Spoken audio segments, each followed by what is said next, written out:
So that's the concept of a louche farm. When you're obsessed with like hurting other people, it's like, I'm gonna drink your blood, paint this town red. This world is charged with terror. So it's like they love that kind of stuff. So that's like the louche farm, and they do that to humans, and they get a lot of power, and they get a lot of satisfaction from how they hurt us and how they inflict us. So that's why this world is an open system. So it's not safe for you to be here on your own. Like you don't know what you're doing. You can't protect yourself. Angels have to protect you. Angels have to guide you and teach you. Angels will give you disclosure. Angels will lead you to the right information, and you can have knowledge about that, who these people are, what they are doing, what this electronic harassment is, what this technological harassment is, what EMF, ELF is, what microwave is, where there's all this virus coming from, what is like weather modification, what are they doing with like polluting everything on this earth, why are people getting cancer, all of these things. You will be led to the right information, and you cannot be out here alone, because it is like a death matrix. It is like a world that has been made into a demonic world. So it's like a haunted world. So we are not safe to be alone. So you want to be seen, because they are always compromising you. You want to be protected, you want to be guided, and you never want to be alone in this world, and which you are not. As Father said, when you wake up, you will realize that I've always been with you. And that's for everyone, for every human being. Father said, when you wake up, you will realize that I have always been with you. And that's accurate, and that's true. Why? Because we live in this crazy, unfathomably evil, demonic reality. And all they want to do is hurt. Their satisfaction comes from hurt. They feed comes from hurt.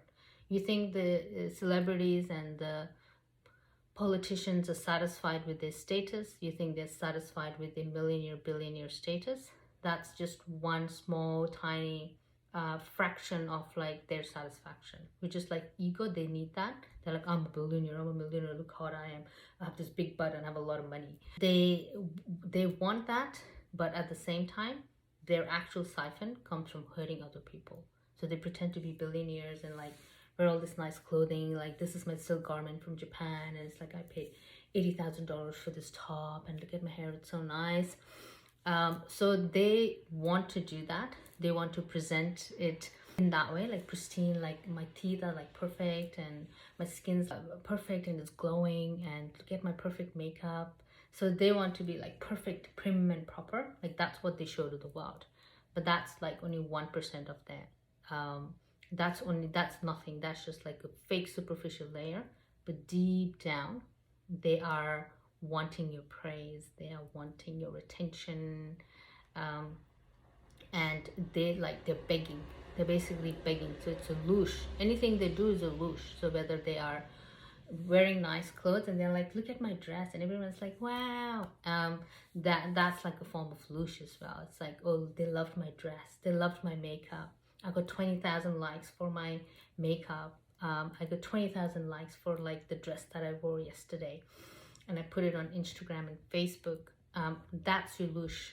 So they want human praise, they want all that. But when they present themselves prim and proper, it's all fake, because deep down they're demonic. They are like evil, and they're so dirty and they're so filthy, and they're the lowest of the lowest and the most disgusting. So it's like retardation is better than what these fallen angels are. They're like so disgusting, so disgusting.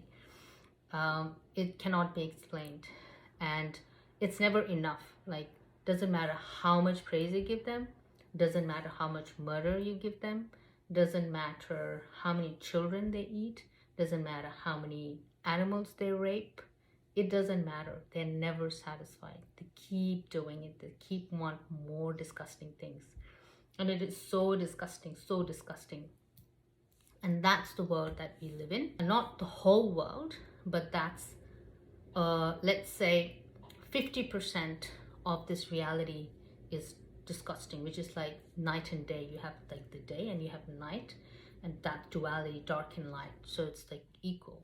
So the dark is equally manifest and the light is equally manifest. In this human world, we have not been completely introduced to the totality of the dark and what it really is. We only have a partial experience of the dark, and it's all well hidden. So all our diseases, pollution, poverty, refugee problems, wars, gun violence, when they shoot, like everything that's like expensive, all the prices are going up, everything's a mess, the environment is like dirty and polluted, everything is polluted, everyone's unhappy, everyone's on depression pills, everyone has to go to work but everyone is poor at the same time. All of these things is Satan. All of these things is the fallen angel, the Draco of the firmament. That's what it is. And any harmony and balance you have on this earth is our Father in heaven, is Jesus Christ, Yeshua. It's the angels of heaven. They maintain their light, they maintain their peace in this world. And that's the peace that we get to live in. The Draco fallen angels, they keep coming in and they keep trying to disturb our peace, and they keep trying to gain something from us. It's like 50-50. And what we experience with the dark forces is very subtle. It's mild. You can say it's like the experiences that we have with them is very subtle. It's not the full-blown thing. It's subtle and it's hidden. It's hidden under diseases. It's hidden under war. All the life problems that you have. The houses are too expensive. It's like because it's been made expensive. The food's getting expensive because it's been made expensive. It's like that. It's like all these kids are being born with like autism and ADHD, and autism is skyrocketed because like it's the fallen angel. That's what they're doing. It's not a disease. Like when they tell you it's a biological disease, it's fake. It's a demonic disease. It's not a biological disease. There's no such thing as biological disease. It's a demonic spiritual attack. It's a spiritual disease. It's not a biological disease. It doesn't exist. The concept of biological disease doesn't exist. It's all demonic. Everything comes from the demonic world. If the demons left us alone, nothing would happen to us. So because we are spiritual beings. And when we get sick, it means we are contaminated by demons. And we have to do a purification. So when Father initially created Adam and Eve, like they were naked in the Garden of Eden, and they didn't have the concept of like nakedness. So you have to get to that. Like say if you struggle with the concept like, oh, these fallen angels are watching me and they're always like criticizing me and making fun of me, and they're always being perverse towards me when I change clothes, or they're always like watching me when I'm pooping, or they're being like weird when I'm having a shower. Don't worry, because look at Adam and Eve, how God created the first two human beings. Adam and Eve, they were naked. Everyone, Satan wasn't an angel. Satan wasn't Satan then. He was an angel of heaven. He hadn't completely fallen. And he saw Adam and Eve naked. The fallen angels that were in heaven that time, they saw Adam and Eve naked. Everyone saw Adam and Eve naked. Well, it wasn't a big deal. So you have to think about that. So the first human itself, the first human design itself is nakedness. So don't worry about your nakedness. Don't worry about being seen naked. It's just natural. That's how the first two human beings, that's our initial design. So don't worry about that. So if you're like, oh, it's so awkward to have sex, or it's so awkward to go to the toilet, don't worry. It's just like normal. It's like, you know, when animals have sex in front of you, it's like you don't think much of it. Or if like a bird poops in front of you, it's not a big deal. It's the same thing. That's how the angels look at humans. It's like a bird pooping or a dog having sex. We're like, ha ha ha. It's like they just do it out in the open. It's the same thing. It's like our template is the same thing. They don't care. Like they don't have that, oh, she's having sex. Like angels of heaven, they don't care. They don't have sex. They're not into that stuff. They're just different. They're not into like what humans are. So we are just different races and different systems and different angelic race and the human race. They're two different things. So don't worry about nakedness and stuff when they can see us. They don't care. They don't look at us that way. So when you think about nakedness, it's also the naked truth, which is like the Buddhism. It's the naked truth. So if you want to look at it in a spiritual perspective, you can look at it in terms of the naked truth. Like nothing is hidden from the heavens. Nothing is hidden from Father. Nothing, nothing, nothing, nothing. Not when you sleep, not when you go to the shower, not when you eat. Nothing is hidden from our Father in heaven. So that is your naked truth. So that's literal meaning, your naked truth. So your thought is naked, your daily activity is naked. So it's not just your physical naked body, but everything. Like if you have a negative intention towards someone, that is naked. Anything you do is naked. It's naked. We are naked to heaven. So we are physically naked in terms of they can see us naked, but our whole life is open. Our whole life is naked, which we believe as like, oh, my bedroom is a private space. It's not. It's a naked, open space. It's naked. The bedroom is naked. The toilet is naked. Everything, your thoughts are naked. Everything is naked. And that's how this system is. So you do not have to worry about like being seen, because that hidden thing is only for the earth world. It's only for each other. It's only for us. But anything above, like the firmament and above, it's all seen. Everything is naked. And you can just transcend that. It's not a big deal. So in Sunyata, how you can directly experience or understand Sunyata emptiness is about arising and dissolving. So the whole point of Sunyata is arising, something arises and something dissolves. So that's like Sunyata. So you can't just like grasp and hold on to something, because whatever Sunyata arises, Sunyata dissolves as well. So the whole meaning of that is not to grasp anything. So something that arises and you hold on to that, that's incorrect, because according to the Sunyata system, you arise and you dissolve, because that it is like, it has to be simultaneous. It has to be arising and dissolving, arising and dissolving. You can't just be arise and hold on to it. You got to do the dissolving as well. And how that applies to us directly. So this arising and dissolving is taught in the Buddhist system. It's actually a system. So arising and dissolving of Sunyata is taught. So how you can see that in the spirituality is like when the Buddhist monks, they make the sand mandala. So they make this meticulous sand mandala with great attention and focus. They design this perfect sand mandala and they just get rid of it. So that's like arising, which is meticulously creating it, and just dissolving it, getting rid of it. So that's one way you can see Sunyata in spiritually. So Sunyata in terms of our everyday life, when it comes to arising and dissolving, it's like everywhere. Because when we sleep at night, we are dissolving. And when we wake up, we are arising. So we don't hold on to waking up. We're like holding on to waking up all the time.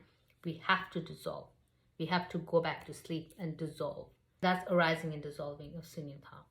Another example is like when you cook something. You cook a food and it's delicious. You are made that arise. You cooked and you prepared this delicious food. And then you eat it. It's gone. It's dissolved. It's like that. So everything is based on arising and dissolving in this world with the Sunyata template. So you cannot grasp Sunyata for that reason, because Sunyata is based on arising and dissolving. I did not say that. The Buddha said it. Buddha was the first being to realize Sunyata. So this is Buddha's teaching. It's coming directly from our Father in heaven. So everything is arising and dissolving, arising and dissolving. And it is everywhere in our whole world. It is everywhere. So you go to the shop, we come back. It's like arising and dissolving. You grow this food, you plant a seed and you grow this food. You grow vegetables, and then after it grows, you eat it, it's gone. So like you arised it and you dissolved it. And then similar with the human life, we are born, we arise, and then one day we die, we dissolve. So it's everywhere. So the arising and dissolving, it's everywhere. So it's like part of the human template, part of the human design. So our base is Sunyata. Our base is the arising and dissolving. Our base is Sunyata. Our base is zero. So you can't hold on to it. So this whole point of grasping and holding on to a concept is incorrect, because this whole world is arising and dissolving. So you cannot have tomorrow if today doesn't dissolve. So today has to dissolve for tomorrow to come. So if you're grasping, you're incorrect. What are you grasping? Like, you just want to stay in that today forever. It doesn't exist. It has to dissolve and for tomorrow to come. So that's how you can directly understand grasping or non-grasping. So why is Sunyata teaching you about non-grasping? Because this whole reality is designed on arising and dissolving, non-grasping. So as soon as you grasp, that's ignorance, because it's like you can't grasp a day. You can't grasp the every millisecond that is moving. You cannot grasp your age. You can't be like, I'm always going to be 16 years old. You can't grasp that. It's like arise, dissolve, arise. You're 16 this year. Next year, you're 17. 16 is gone. It's dissolved. Now you're 17. It's like that. So we are arising. You can say like the arising and dissolving has different levels. So you can say like they are quick arising and dissolving. And they are longer. Like, say for example, the longest arising and dissolving can be a human life. So like we are born and then we die later, in like when you're 80, 90 years old, you die. So that's a long arising and dissolving. But everyday arising and dissolving is like going to sleep, waking up, going to sleep, waking up. The day dissolves and arises. The day dissolves and arises. So that's like happens within a day. And then you have like the quicker ones, like you make yourself a quick coffee and you drink, the making process is arising and you drink it, it's finished, it's gone.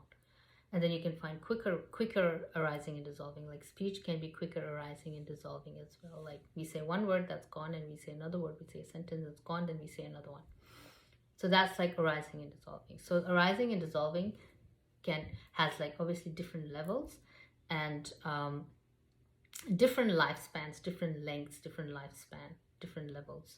The Buddhist concepts, when we explain it like just conceptually, when we're just learning it, it's like arising and dissolving. It can sound very like grand.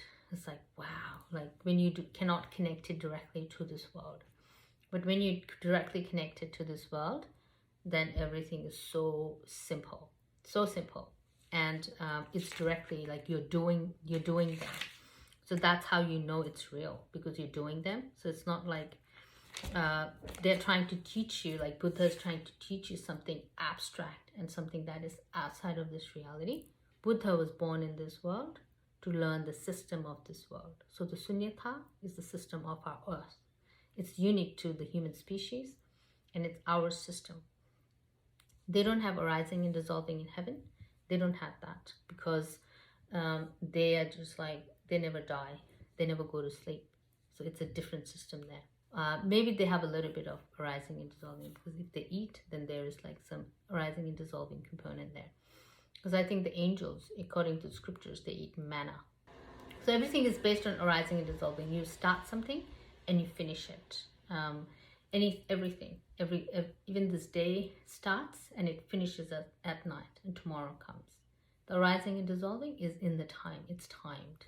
Like 12 a.m. the day starts and then it finishes. It's like it literally has a time. You can understand Sunyata directly like that. So it's not like abstract and so difficult to understand. You just have to connect it to our everyday life. So take Buddhism and connect it to our everyday life and apply it directly to our everyday life. Just directly to the most minute thing, to the most minute expression. Like Sunyata, it's like arising, dissolving, it's everywhere. You start something, you finish something. And that's like Sunyata. It's like arise and dissolve.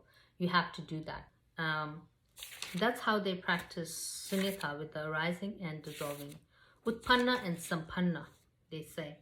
So like you have like the generation stage and the completion stage. So if you go online and you look up generation stage and completion stage, which is Utpanna, which is to arise, Sampanna, which is to dissolve, which is to complete and finish.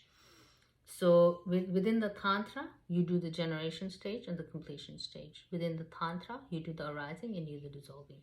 And it's the same thing with the earth. Like this earth was created And now in the end times, we are dissolving it. It's finished. So that's like the longest sunyata. So that's like the longest trajectory.